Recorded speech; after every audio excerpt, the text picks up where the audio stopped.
Welcome everyone to my presentation. My name is Sam Bennett and I appreciate you taking the time to listen to my thoughts in relation to the company that I've been involved in for this semester and how I thought we operated as a team.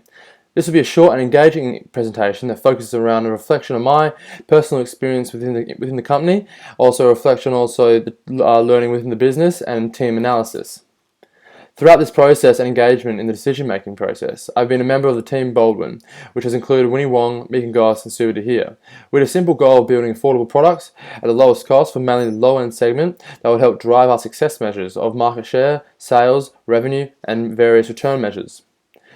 Looking back for this reflection, if I asked myself if I was confident in my knowledge on running a business and making appropriate decisions, I can comfortably say no, I wasn't.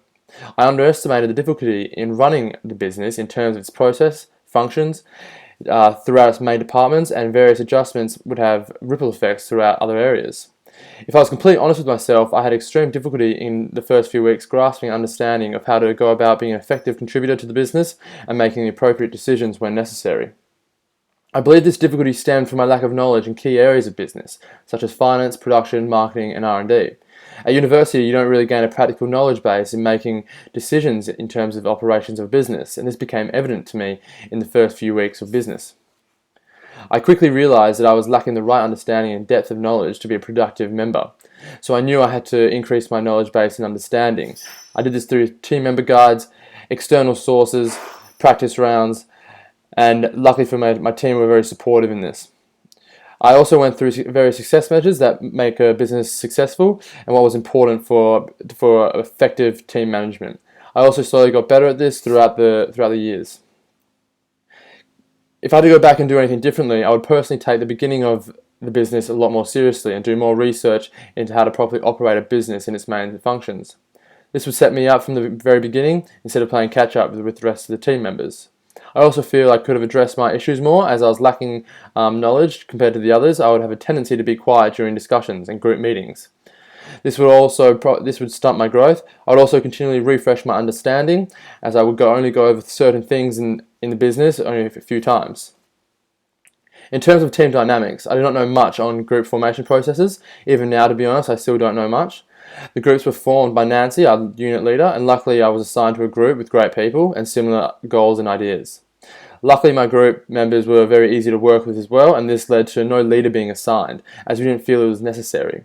I think this helped us in the long run, however, as decisions were made as a group because all had the similar goal and wanted to succeed. I felt if a leader was assigned, that person might put unnecessary pressure on others. In terms of team roles in the group, none were really assigned. We all discussed our decisions together, but naturally Winnie and Megan, with a better understanding of team processes and its functions in various departments, the final decisions laid with them. I felt this personally was fine, and as they had a better understanding in those areas than I did. As Baldwin started off poorly, we all quite put off by this and wasn't sure how we'd go about this, but we came together and had various meetings before class to discuss what we were going to do to be a more effective team and making the appropriate decisions in various departments.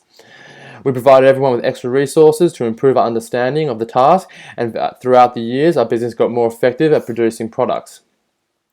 If I could do anything differently, I would research more, and I would also take more content in to group meetings and read a lot more on business functions and departments and its effects. Nevertheless, team members were great, so we didn't have to hold anything against anyone. This led everyone having a good time because we all got along really well, and this made the biggest difference in the long run. In conclusion, this reflection was to look back and gain a better understanding of my personal shortcomings and strengths within the group, and also outline the group's strengths and what we also struggled with together.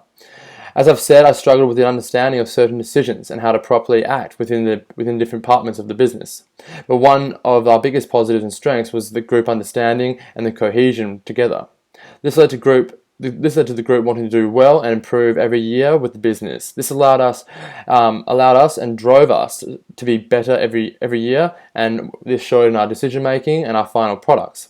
It enhanced our skills and knowledge of the business and its departments as well. This would eventually flow into our products and to our buyers, and we would see success. I really appreciate you listening to my reflection. Thank you very much.